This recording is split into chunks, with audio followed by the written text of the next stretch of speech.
오늘 본문에서 또 뭐라고 합니까? 10절 하반절에 보니까 세상의 재판관들아 너희는 교훈을 받을지어다. 두 번째 등장하는 사람은 뭐냐면 재판관이라는 거예요. 재판관.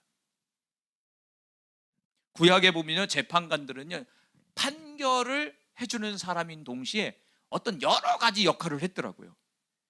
마치 뭐냐면 구청장 같아. 구청장. 우리가 이제 계항구에 구청장이 있잖아요. 구청장이 여러 일을 하잖아요. 그 구약에 나오는 이 재판관들은 이런 일들, 구청장은 뭐예요? 여러 가지 일들을 하잖아요. 여기는 사법기관까지 같이 하는 거예요. 판사 역할도 하고, 그리고 뭐 어려운 사람이 있으면 또 돌아보기도 하고, 이런 사람이 재판관이에요. 이 영어 성경에 보면 리더라고 나와 있어요. 리더. 영어 성경에 보면은 이 재판관을 리더라고 얘기하는데 히브리 성경에는 샤파트라고 얘기해요. 샤파트. 말 그대로 재판을 하는 거예요.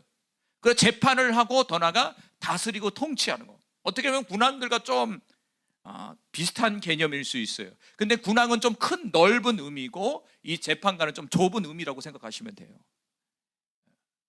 어떤 통치와 다스림을 하는 어떤 사람들, 이 재판관이 나온단 말이에요. 근데 이 재판관 샤바트는 좀 어떤 의미가 많냐면 하나님, 좀 이게 법적인 요소, 법에 관련된 부분이 좀 많아요. 이 요소, 이 말씀, 이 단어 자체가 법에 관련된 부분이 상당히 짙어요. 재판이라는 게 그렇잖아요. 법의 옳고 그름을 판단해 주는 거잖아요. 그러니까 이 구약에 나오는 이 재판관도 하나님의 말씀을 가지고 옳고 그름을 판단해 주는 역할을 해줬다고요.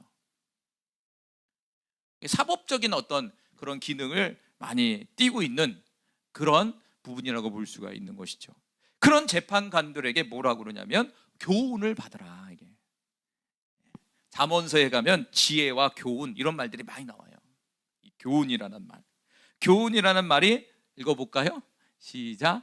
야사르라는 말이에요. 야사르라는 말이 뭐냐면 훈계하다. 우리가 제일 힘들어하는 징계하다 이거예요. 훈계하고 징계하는 거예요. 그게 다시 말한다면 가르쳐서 깨우쳐 주는 거예요. 가르침은 받을 수 있는데 깨우치는 건요, 경험해야 돼. 그렇잖아요. 이렇게 듣잖아요. 그런데 중요한 것은 깨우친다는 것은 경험되어져야 돼. 경험되어져야 결국에는 그 교훈을 받아서 그 교훈대로 살게 되는 거예요. 어떤 후회잖아요. 하나님이 이렇게 살라고 했었는데 나는 이렇게 했었네. 이게 잘못된 거구나. 그때 어떻게 깨우침을 얻게 되잖아요.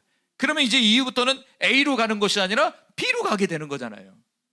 그러니까 하나님은 끊임없이 우리를 교훈하고 계시는 거예요. 성경에 쓰인 목적도 보니까 우리를 교훈하기 위해 썼다는 거예요. 구약에 나오는 많은 하나님의 사람들, 신약에 나오는 많은 믿음의 선진들의 그 사건 또한 저와 여러분을 교훈하기 위해서 말씀하셨다는 거예요. 그래서 이 야사르라는 말은 보통은 하나님의 징계와 하나님의 교훈을 강조하는 문맥 속에서 자주 사용하는 단어예요.